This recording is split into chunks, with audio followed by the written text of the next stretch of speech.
हर इंसान के लाइफ में एक ऐसा मोमेंट आता है जो सब कुछ चेंज कर देता है। शायद आज का वीडियो वही मोमेंट हो। Welcome to बुकपीडिया।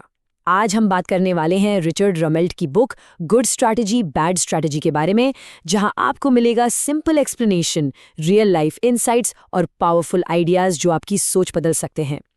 तो चलिए शुरू करते हैं एक सिंपल से सवाल से। जो हम सोचते हैं कि हमारी स्ट्रैटेजी है, क्या वो सच में एक स्ट्रैटेजी है या फिर वो सिर्फ अच्छी अच्छी ख्वाहिशों की एक लिस्ट है? और ये गलतफहमी सिर्फ हमें नहीं होती, बड़े बड़े लीडर्स और कंपनीज भी अक्सर इसमें फंस जाती हैं। वो गोल सेट करते हैं, बड़े बड़े विजन बनाते हैं, लेकिन असली स्ट्रैटेजी कहीं पीछे छूट जाती है। तो फर्क क्या है? देखिए, ये कहना कि हमें 20% ग्रोथ चाहिए, ये तो एक गोल हुआ है ना, एक ख्वाहिश। लेकिन एक असली स्ट्रैटेजी इससे कहीं आगे जाती है।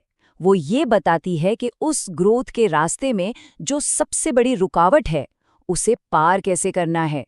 स्ट्रैटेजी एक प्लान है, एक डिजाइन।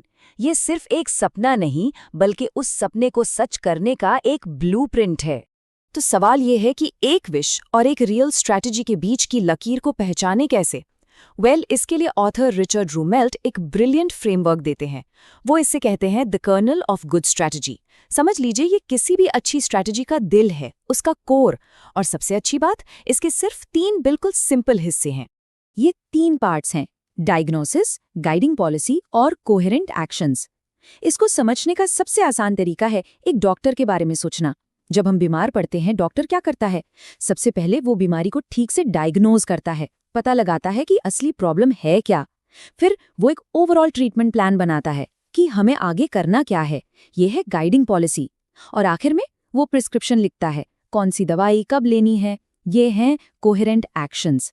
अब सोचिए, इनमें से एक भी स्टेप मिस हो जाए तो इलाज अधूरा रह जाएगा, राइट? तो कर्नल का पहला पार्ट है डायग्नोसिस। इसका मतलब है सिचुएशन जितनी भी कॉम्प्लेक्स हो, जितना भी शोर हो, उस सबको साइड करके असली चैलेंज को पकड़ना। वो 1 या 2 चीजें क्या हैं जो सबसे ज्यादा फर्क डाल रही हैं। एक अच्छा डायग्नोसिस ना, वो सिर्फ ऊपर ऊपर के सिम्टम्स नहीं देखता, वो बीमारी की जड़ तक पहुंचता है। चलिए एक एग्जाम्पल लेते हैं। मान लीजिए एक कोने पर ग्रोसरी स्टोर है। उसके लिए डायग्नोसिस क्या हो सकता है? उसका असली चैलेंज ये है कि लोकल कॉलेज के स्टूडेंट्स को अट्रैक्ट करना है या फिर उन बिजी प्रोफेशनल्स को जो ऑफिस से थके हारे घर लौट रहे हैं। देखिए, दोनों बिल्कुल अलग तरह के कस्टमर हैं। जैसे ही स्टोर ओनर ये डायग्नोस कर लेता है, उसकी सारी आगे की प्लानिंग एकदम क्रिस्टल क्लियर हो जाती है। ओके, तो एक बार प्रॉब्लम डायग्नोस हो गई, अब क्या? अब आता है दूसरा स्टेप, गाइडिंग पॉलिसी। ये उस चैलेंज से डील करने का एक ओवरऑल अप्रोच है। ये हर एक छोटा छोटा स्टेप नहीं बताएगा कि पहले ये करो फिर वो करो, नहीं। ये तो बिल्कुल हाईवे पर लगे गार्डरेल्स जैसा है। गार्डरेल्स क्या करते हैं? वो आपको सही लेन में रखते हैं, आपको भटकने से रोकते हैं।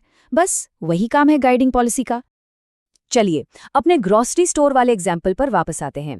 अगर हमने डायग्नोज किया कि हमारा target customer time sensitive professional है, तो गाइडिंग पॉलिसी कैसी होगी? शायद कुछ ऐसी: हमारा मिशन है प्रीमियम कॉफी देना, लेकिन सबसे तेज और सबसे आसान तरीके से। बस ये एक लाइन अब उस स्टोर के हर डिसीजन को गाइड करेगी। और अब आते हैं कर्नल के तीसरे और सच कहूं तो सबसे जरूरी हिस्से पर, कोहेरेंट एक्शंस। ये वो असली कॉन्क्रीट स्टेप्स हैं जो उस गाइडिंग पॉलिसी को जमीन पर उतारते हैं। लेकिन यहाँ सबसे इंपॉर्टेंट शब्द है कोहेरेंट। कोहेरेंट यानी एक दूसरे से जुड़े हुए।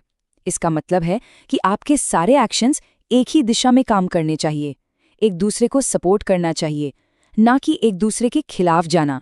तो अपने कॉफी वाले स्टोर के लिए कोहेरेंट एक्शंस क्या हो सकते हैं? सोच के देखिए। नंबर 1, एक मोबाइल ऑर्डरिंग ऐप लॉन्च करना। नंबर 2, एक 2 मिनट पिकअप की गारंटी देना। नंबर 3, स्टाफ को स्पेशल ट्रेनिंग देना ताकि वो सुपर फास्ट सर्विस दे सकें। अब देखिए, ये तीनों एक्शंस एक दूसरे को कितना सपोर्ट कर रहे हैं। सबका मकसद एक ही है, फास्ट एंड कन्वीनियंट। जैसा कि रिचर्ड रूमेल्ट खुद कहते हैं, एक्शन सिर्फ इम्प्लीमेंटेशन डिटेल्स नहीं है कि चलो बाद में देख लेंगे। नहीं, they are the punch in the strategy. वो स्ट्रैटेजी का असली दम है। बिना एक्शंस के आपके पास स्ट्रैटेजी नहीं है, आपके पास सिर्फ एक अच्छा सा आइडिया है। ओके, तो अब तक हमने ये समझ लिया कि एक अच्छी स्ट्रैटेजी का डीएनए क्या होता है। लेकिन कहानी का दूसरा पहलू भी है। ये जानना भी उतना ही जरूरी है कि एक बुरी स्ट्रैटेजी कैसी दिखती है, ताकि हम उससे दूर रह सकें, उस जाल में ना फंसें। तो बैड स्ट्रैटेजी की 4 निशानियां हैं, 4 रेड फ्लैग्स। पहला है फ्लफ, मतलब बड़े बड़े फैंसी शब्द जिनका असल में कोई मतलब ही नहीं होता। दूसरा, failure to face the challenge, जब हम असली प्रॉब्लम से आंखें चुरा लेते हैं।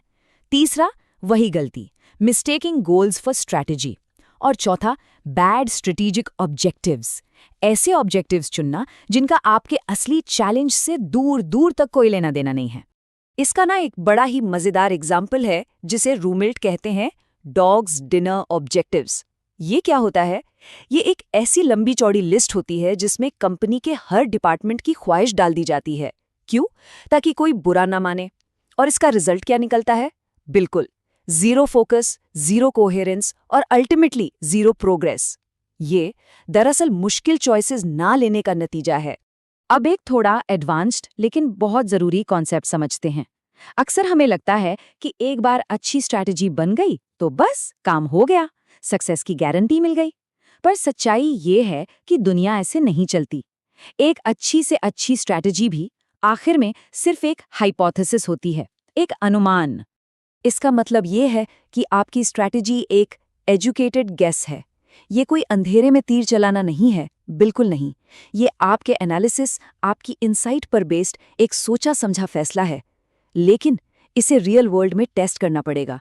और हाँ, जरूरत पड़ने पर इसे बदलना भी पड़ेगा, क्योंकि याद रखिए, स्ट्रैटेजी कोई पत्थर की लकीर नहीं होती। तो अगर आज की पूरी बातचीत को एक लाइन में समेटना हो तो वो ये होगी, स्ट्रैटेजी सिर्फ गोल्स की एक विश लिस्ट नहीं है। स्ट्रैटेजी एक डिजाइन है, एक बहुत स्पेसिफिक चैलेंज को ओवरकम करने का एक इंटेलिजेंट फोकस्ड डिजाइन। और उस डिजाइन को बनाने का टूल क्या है? वही हमारा 3 स्टेप कर्नल फ्रेमवर्क। जब भी किसी चैलेंज में फंसे, बस ये 3 सवाल खुद से पूछना है। नंबर 1, असली प्रॉब्लम आखिर है क्या? ये है डायग्नोसिस। नंबर 2, इसे सॉल्व करने का हमारा ओवरऑल अप्रोच क्या होगा? ये है गाइडिंग पॉलिसी। और नंबर 3, इसके लिए हम कौन से कोऑर्डिनेटेड स्टेप्स लेंगे? ये है कोहेरेंट एक्शंस। तो अब एक्शन लेने की बारी है। अपनी लाइफ के किसी भी एक एरिया के बारे में सोचिए, करियर, हेल्थ, फाइनेंस, जहां अभी थोड़ा स्ट्रगल चल रहा है। आज ही उस चैलेंज पर ये 3 स्टेप कर्नल फ्रेमवर्क अप्लाई करके देखिए। बस एक पेन और पेपर लीजिए और लिखिए। मैं कह सकती हूँ, सिर्फ इस एक एक्सरसाइज से जो क्लैरिटी मिलेगी वो पहले कभी महसूस नहीं हुई होगी। अगर आपको ये वीडियो वैल्यूएबल लगा हो तो लाइक जरूर करें, और ऐसे ही पावरफुल आइडियाज के लिए चैनल को सब्सक्राइब करें। और अगर आप अपनी थिंकिंग को नेक्स्ट लेवल पे ले जाना चाहते हैं तो स्क्रीन पर जो नेक्स्ट वीडियो आ रहा है उसे जरूर देखें। वहीं से आपका रियल ट्रांसफॉर्मेशन स्टार्ट होगा। मिलते हैं नेक्स्ट वीडियो में बुकपीडिया के साथ।